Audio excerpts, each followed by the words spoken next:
Le paysan du Danube. Il ne faut point juger des gens sur l'apparence.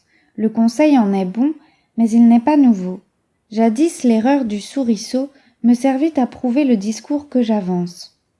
J'ai pour le fonder à présent le bon Socrate, Ésope et certains paysans des rives du Danube, hommes dont Marc Aurèle nous fait un portrait fort fidèle.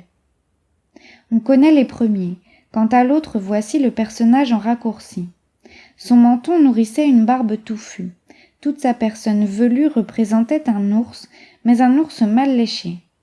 Sous un sourcil épais, il avait l'œil caché, le regard de travers, nez tortu, grosses lèvres, portait saillon de poils de chèvre et ceinture de joncs marins. Cet homme ainsi bâti fut député des villes que lave le Danube. Il n'était point d'asile où l'avarice des Romains ne pénétra alors et ne porta les mains. Le député vint donc et fit cette harangue. « Romains, et vous, Sénat assis pour m'écouter, je supplie avant tout les dieux de m'assister.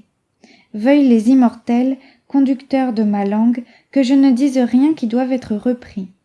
Sans leur aide, il ne peut entrer dans les esprits que tout mal et toute injustice. Faute d'y recourir, on viole leurs lois. Témoins nous que punit la romaine avarice. Rome est, par nos forfaits, plus que par ses exploits, l'instrument de notre supplice.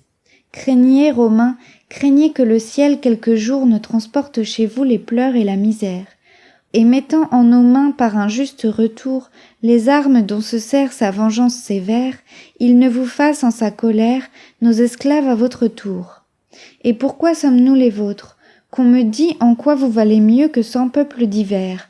Quel droit vous a rendu maître de l'univers? Pourquoi venir troubler une innocente vie?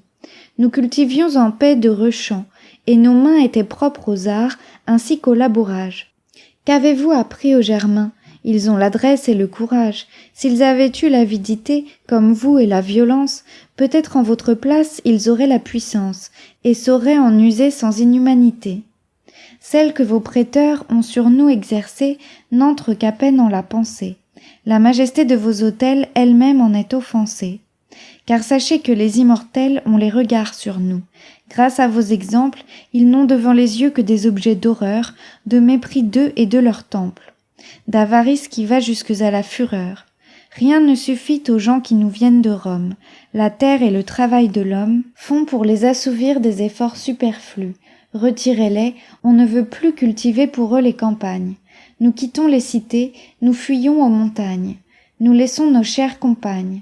Nous ne conversons plus qu'avec des ours affreux, découragés de mettre au jour des malheureux et de peupler pour Rome un pays qu'elle opprime. Quant à nos enfants déjà nés, nous souhaitons de voir leur jour bientôt borné. Vos prêteurs au malheur nous font joindre le crime. Retirez-les, ils ne nous apprendront que la mollesse et que le vice. Les Germains comme eux deviendront gens de rapine et d'avarice. C'est tout ce que j'ai vu dans Rome à mon abord. N'a-t-on point de présent à faire, point de pourpre à donner? C'est en vain qu'on espère quelque refuge aux lois. Encore leur ministère a-t-il 1000 longueurs. Ce discours un peu fort doit commencer à vous déplaire. Je finis. Punissez de mort une plainte un peu trop sincère. À ces mots il se couche, et chacun étonné admire le grand cœur, le bon sens, l'éloquence du sauvage ainsi prosterné. On le créa patrice, et ce fut la vengeance qu'on crut qu'un tel discours méritait. On choisit d'autres prêteurs, et par écrit le Sénat demanda ce qu'avait dit cet homme, pour servir de modèle aux parleurs à venir. On ne sut pas longtemps à Rome cette éloquence entretenir.